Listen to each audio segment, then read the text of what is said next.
அலறி அடிச்சு பார்க்கிறாரு. அதில் பார்த்தால் இவருடைய கையெழுத்து மாதிரியே இருக்கக்கூடிய 4 வரிகள் கொண்ட ஒரு சரணம் இருக்கின்றது. இவருக்கு ஒரே ஆச்சரியம்.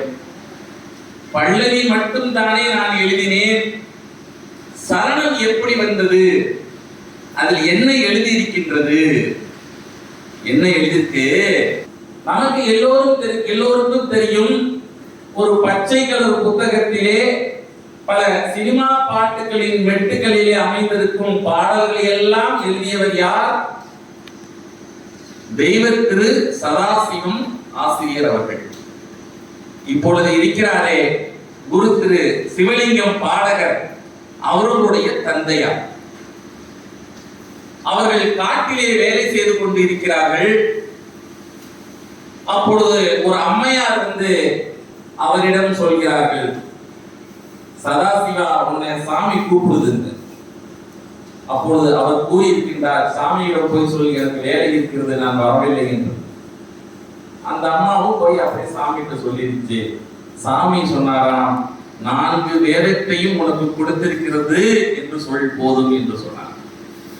மறுபடியும் அந்த அம்மையார் வந்து சதாசிவட்ட, ஏன்பா சாமி உனக்கு 4 வேதத்தையும் கொடுத்திருக்கிறதா? அப்படியே அவர் செய்த வேலையை போட்டுவிட்டு சத்திரப்பட்டியில் குருநாதர் இருக்கும் அவருடைய பாதத்தை சரணாகதி அடைந்தவர் 6 மாத காலத்திற்கு அவர் வீட்டுக்கு போகவில்லை. அவருக்கு எழுதவும் தெரியாது, படிக்கவும் தெரியாது. திண்ணையில பெட்டி கடை வச்சிருக்கவர், எத்தனை பாட்டு சீவெல்லாம் வச்சிருக்கிறார். குருநாதர் அவருக்கு 4 வேதத்தையும் கொடுத்து அற்புதமான பாடல்களை எல்லாம் நமக்கு எழுதி, குருநாதர் இருக்கும் காலத்திலே ஒவ்வொரு மகா குரு பூஜையிலும் பக்த கௌரி, சிவலோக கோட், மார்க்கண்டேய புராணம் என்ற பல நாடகங்களை எழுதி அதற்கெல்லாம் இசையமைத்து பாடல்களை போட்டவர் இந்த சதாசிவம் ஆசிரியர். பக்த கௌரி நாடகத்தை எழுதி கொண்டிருக்கின்றார். அதிலே ஒரு சிச்சுவேஷன் வருகிறது. அந்த கௌரியை சிவபெருமான் வந்து ஆட்கொள்வதற்கான அந்த ஒரு சூழ்நிலைக்கு அவர் ஒரு பாடல் எழுத வேண்டும். சிவபெருமான் என்ன பண்றாரு, இந்த பக்த கௌரியை ஆட்கொள்வதற்காக இள வேடம் போட்டு வருகிறார். அதுதான் சிச்சுவேஷன். அந்த காலத்திலே மின்விளக்கு இல்லாதது. இவர் என்ன பண்ணிருக்காரு, வீட்டுக்கு போயிட்டு நாளைக்கு இந்த பாட்டுக்கு எழுதுமே, இந்த சீனுக்கு நம்ம ஒரு பாடல் எழுதுமே சொல்லிட்டு இப்படி நோட்டை திறந்து உட்கார்ந்துருக்காரு. ஜோன்பூரி ராகத்துல பல்லவிய போட்டார். என்ன போட்டிருக்காரு, உணர்வு பெரும் கௌரியாலே நான் உலகில் கிளம்பிடமானே,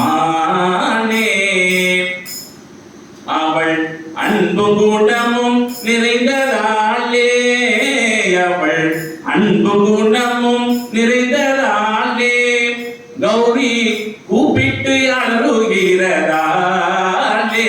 அவள் சரணத்தை எழுதிவிட்டு தன்னை அறியாமலே ஒதுங்கிவிட்டார். நாளைக்கு இந்த நாடகம் அரங்கேற்ற வேண்டும். காலையில எந்திரிச்ச உடனே வேலையெல்லாம் முடிச்சுட்டு தோட்டத்துக்கு போயிட்டு தோட்ட வேலையெல்லாம் பார்த்துட்டு எழுதின பேப்பரோட அந்த சரண பல்லவி ஒட்டி எழுதிட்டு வந்தார் சபைக்கு. அன்னைக்கு நாடகம் மாலை நேரத்திலே துவங்கிவிட்டது. அப்பதான் இவரு அலறி அடிச்சு பார்க்கிறாரு. அதில் பார்த்தால் இவருடைய கையெழுத்து மாதிரியே இருக்கக்கூடிய 4 வரிகள் கொண்ட ஒரு சரணம் இருக்கின்றது. இவருக்கு ஒரே ஆச்சரியம். பல்லவி மட்டும் தானே நான் எழுதினேன், சரணம் எப்படி வந்தது, அதில் என்ன எழுதி இருக்கின்றது என்ன எழுதிருக்கு? இருக்கும் இடமோ தெரியாது கால்கள் இழுத்து கொண்டு போகுதி போது அவள் தவத்தின் மகிமை சொல்லுண்ணாது. அவள் தவத்தின் மகிமை சொல்லுண்ணாது. காக்கும் சந்தர்ப்பமான நேரம் ஈது அவள். இந்த வார்த்தையை பார்க்கிறார். கண்களிலே ஆனந்த கண்ணீர். குருநாதரிடம் சென்று சரணடைகிறார். குருநாதர் சொன்னாராம், சந்தம் சரியாக இருக்கிறதா என்று. இது போன்று உணர்வு மிக்க பாடல்கள் நம் பாடல்கள்.